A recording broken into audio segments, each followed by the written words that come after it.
Welcome back to Whiskey with E. I'm Eric. Now today we are doing a Whiskey with the E. We are recapping on the Bakers.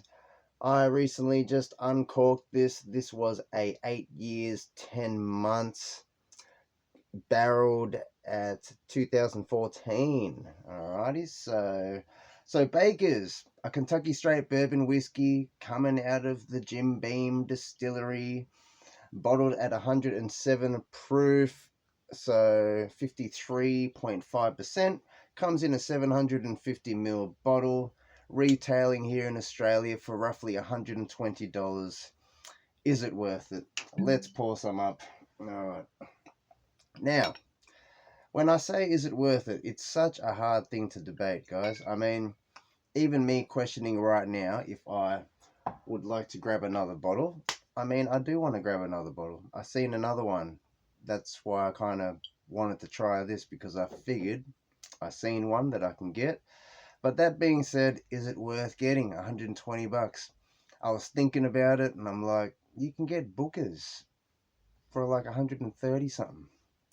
You know, get paying that little bit extra, you're going to get a barrel proof version. Probably maybe better barrels than the Baker's single barrels, you know. But when you think to yourself, there's only one bottle left that you see on the shelf, and then your FOMO kicks in, and then you think, well, I did crack my last bottle. We're going to need to replace this and have it on the shelf for future, special occasions.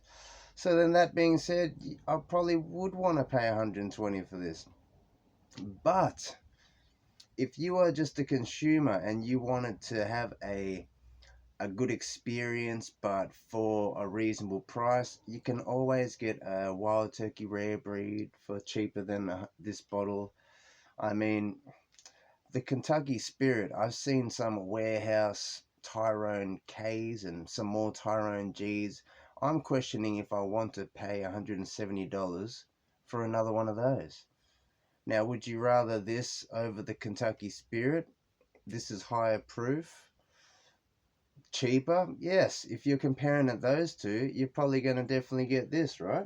See, so this is a hard argument, but if you're a Wild Turkey fan, then you got all these options. I mean, even the Russell single barrel is cheaper at $90, probably higher proof, non-chill filtered. Yes, the age could roughly be around this 8 to 10 years, right? Don't quote me on that. But anyways, let's get back to this bourbon. So, for everyone that missed it, pretty much the mash bill of this bourbon is 77% corn, 13% rye, 10% malted barley, I believe. I think so. Alrighty. Color. I mean, color, guys. It almost looks like a golden, lovely honey from this angle. I mean, comparing to the finished version of this, we'll get that into that a bit later.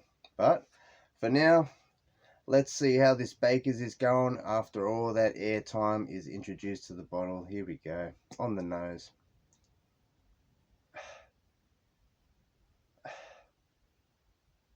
Honestly, the nose has gotten a lot subtle. So you're not rushed with this ethanol forward now, but I was liking the fresh crack. I mean, in my opinion, there was a whole lot more sweet roasted honey, kind of like a roasted peanuts, kind of really savory, sweet glazed caramel. It's like a really honeyed peanut kind of note that was just rushing up. Now it's just becoming more subtle, like the vanillas is there, but not really a strong vanilla. I mean, the caramel's there, like I said, but it's not as full on when you first open the bottle. I don't know if I like it more when you first open the bottle, now when I'm thinking about it. Because this is almost like it's toned down. Like now you're getting more of the subtle traditional bourbon notes, like that creme brulee kind of vanilla-y custard kind of note. Yes, you're getting this barrel char essence, you know, the oak is there, but it's not like a sweet, dark, rich oak right now. You can almost say when you're having a cigar and you smell a bourbon, it's kind of wants to head into that direction, but I often get more of that when I'm drinking a Booker's, so you just got to picture a Booker's proof down to 107, you're probably going to get this level.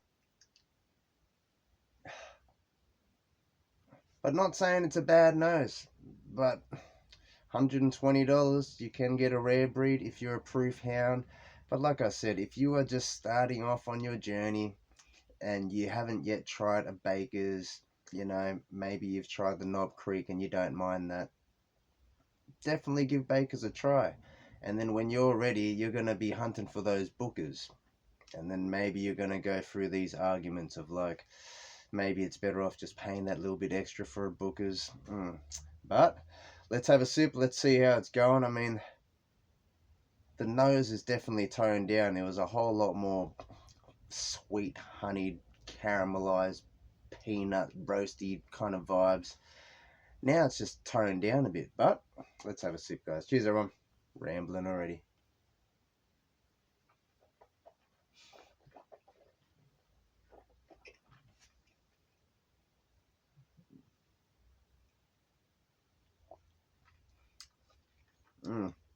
All right.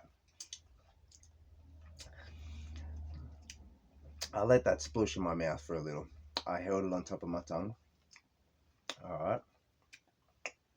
As I was letting it roll on my tongue, as I was swallowing it, that real sweet, honeyed, salted caramel kind of note came in, and then it went to like a roasted kind of peanut note. Then you just hit immediately with this heat, which could be like the bite or it could be the heat of the ethanol. And then it kind of just goes into this rye spice, this like a white pepper spice. I mean, there's not too much of a body there. I mean, everything's just rushing in at the start, and then it just goes bang at some point with that heat. Rye spice fades away. But not saying it's not a long finish. It's not really a long finish. It's more like a medium long finish. You are getting the heat from the Kentucky Hug, but it's not necessarily the flavors is going on. Yes, you can feel the heat and that goes on, but do you count that as the long finish, or do you count what flavors you're still tasting in the back of your throat as a long finish? But honestly, with water, you're going to take away that heat, but if you just have a few sips gradually through the night, you will get acclimated to it. You know, your brain won't tell your tongue that it's a poison and it wants to be stinging and wants to burn you. So you're going to eventually get numb to it. But obviously, as always, drink responsibly. You know what? Let's have another sip. Let's see if it takes the second sip to acclimate. Here we go.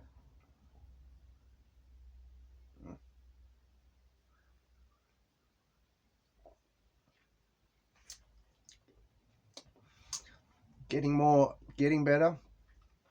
Still very sweetly salted caramel, that honey jizzled over the salted caramel, roasted peanuts. Then it just has this sharp little bit of heat and then spice, and then you're getting that barrel, but then it just dies. But we are going to compare it to, let's just say I poured up some of this barrel, all right, into a glass which had the red gum wood, which used to have all the other, you know, things that we've been making blends. So I've been using the same wood in here. I may have added in some fresh extra virgin red gum bits, but let's just say before we filled it up with this Jim Beam, this Baker's, it was filled with a tawny port, which before it was filled with the tawny port, I had a white coconut rum soaking in it as well. So that tawny port right now has this nice white coconut rum flavor to it. It's actually a delicious port now. But now that that's been emptied out and I've put in the bakers, let's pull some out and let's see what this finishing experiment has done to this juice. Oh my goodness, I'm already getting kind of excited here. All right, here we go. Here we go. Uh-oh. Oh my goodness. Finger's not working here. All right, here we go. Extracting some out. There we go. That should do for now. All right.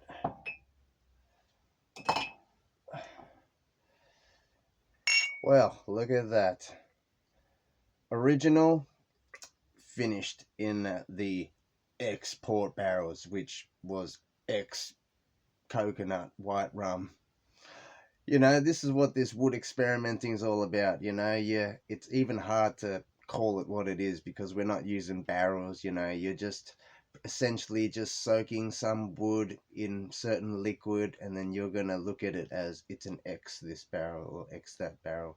But anyways, substantial color difference.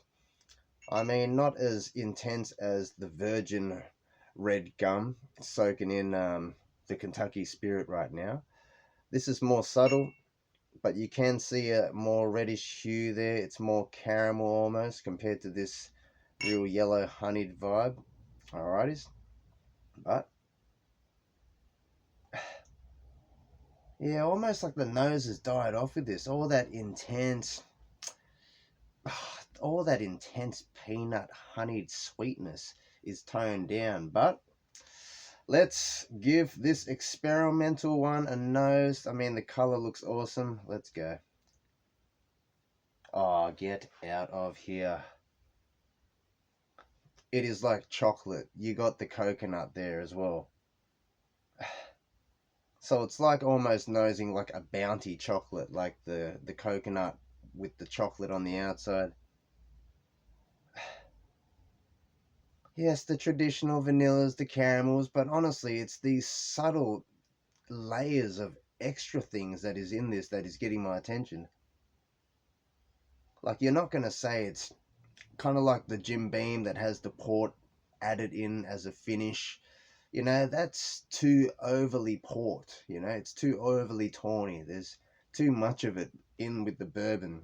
But this, you're not even, you can barely even pick it out. Like, normally when you're nosing a glass, it has some port in it. You're going to get a lot of the raisins, the sultanas.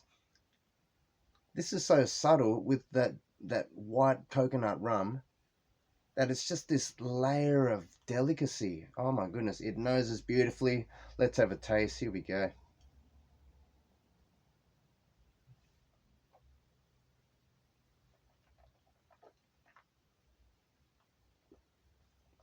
Oh, oh my goodness. The layers. Oh my goodness. It like comes on like, yes, the salted caramel vibe. But honestly, then it just rolls into like the raisins, the sultanas. Then you're getting that white coconut rum note that comes in. Then it almost heads to this milky chocolate. Then it heads to the barrel. My goodness. Same juice, just put in that wood that has had some other things soaking in it. Honestly, I think this experiment's been a success. Now, I would bottle that and share that to the world. Oh my goodness, that is awesome. I should give this to my mother. Actually, it is my mother's birthday today. I mean, happy birthday, Mum. She's probably not going to see this because she probably doesn't watch these videos. And, you know, when they're concerned about your drinking, family members, you know, she'd be thinking you should buy less bottles. You should drink less. I'm just tasting, sharing my thoughts. But we got to love our mums. And she's a lovely mum. Still beautiful as always. But anyways, cheers to my mother. Happy birthday to my mother. There you go. But maybe I should give her some of this and ask her what she thinks. Because honestly, that is just beautiful. compared to this, which is now just nosing like a standard ordinary bourbon. Charge 200, it's 120. Like, look at the color difference. I mean, that itself has just got to say how much more complex it just got. I mean, color doesn't say everything, but sometimes in this case, it's gonna say something. Oh my goodness, you know what? I'm gonna have another sip of the finished in the X white rum and tawny wood. Here we go.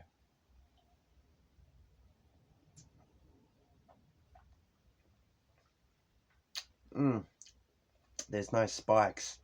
There's no bites. It's just sweet. But yes, it could be more. It could be more. I mean, this is definitely good for those who like something that's a little bit more sweet. But I like more oak as well, so that's the danger with me making blends. I could maybe add in the Kentucky Spirit that has been aging in the virgin red gum oak to give it more woody elements. But honestly, what it's doing right now in that glass is just beautiful. You know what? Let's blend the two together. Here we go. All right. So honestly, I have poured up a sample of the Jim Beam, this barrel, this 8 years, 10 months in that bottle. I think I got it when it was a bit more fresh in there. I mean, wasn't the fresh crack and I didn't fill it up straight away. Maybe that is the best idea to do because then that's the original nose and taste. You know, if you just first fill up a bottle that is a fresh crack rather than waiting for it to open up and then you fill up your sample bottle, it could be a little bit less exciting maybe. I don't know. But some people like the whiskey that has been sitting and opening up for a few months.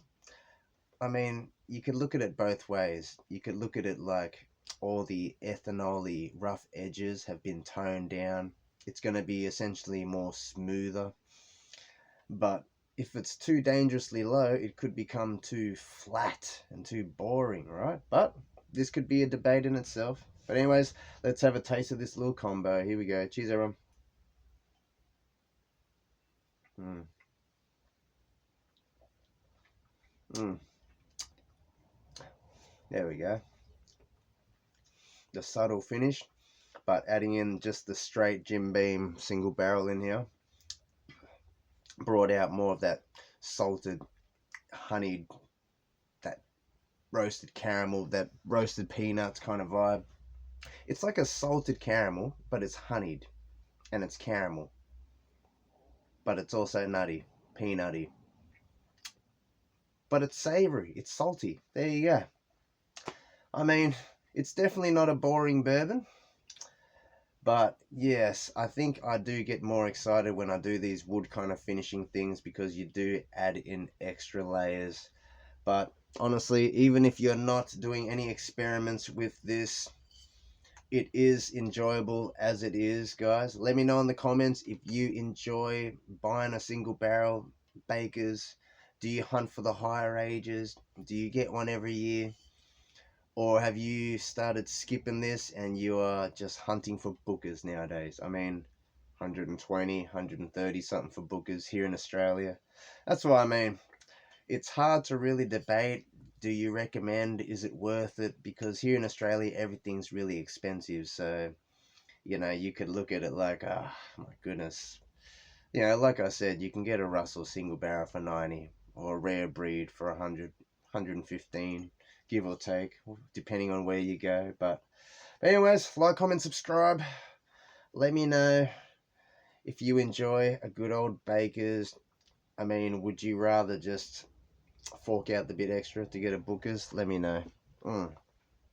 But honestly, if you're just enjoying this, it's nice. I'm sure if you add in the ice cube, it holds the flavor. I've tried it in the uncorking video. A drop of water does take away that bite, that heat. But I was a lot more impressed with that fresh neck pour, that fresh crack. You know, there was a lot more. You know, I like that in your face shenanigans, especially while I'm drinking bourbon. You know, like when you're drinking other things, everything's a lot more delicate. You know, some Speyside scotches and that, like there are delicacies. But when you're trying bourbon, it's almost a lot more big, bolder flavors, The wheel spectrum of flavors is just between here that you're going to get in bourbon. Everything else in between is going to be in there. But when you're trying scotch, it's going to be a whole lot more wide. But I guess maybe it's a good level to start on. You can just pick out the differences in certain bourbons. I mean, they are so subtle, guys, but when you're trying things side by side, you can kind of pick out the difference in things a whole lot more. Otherwise, you might just smell a bourbon and then you just think that it might smell like this other bourbon. Because bourbon's typically got those standard vanilla, the caramels, you got the oak. Every now and then you're getting these other little layers, but you have to dig for, and a little bit of practice, smelling all the time, you'll probably start picking out more things. But let's have a taste, guys. Cheers, everyone. Rambling. Mm.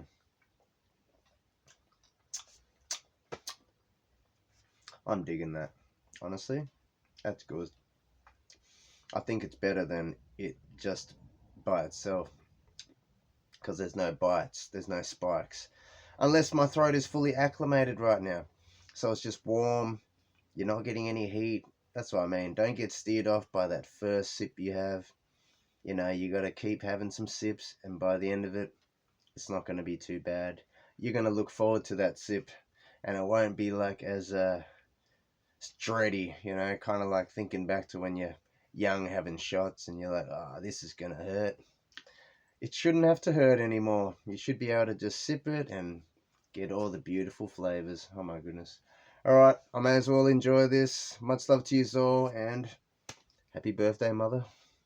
She's probably never going to see this, but I got to say it anyway, right? Much love to you all. You are all appreciated.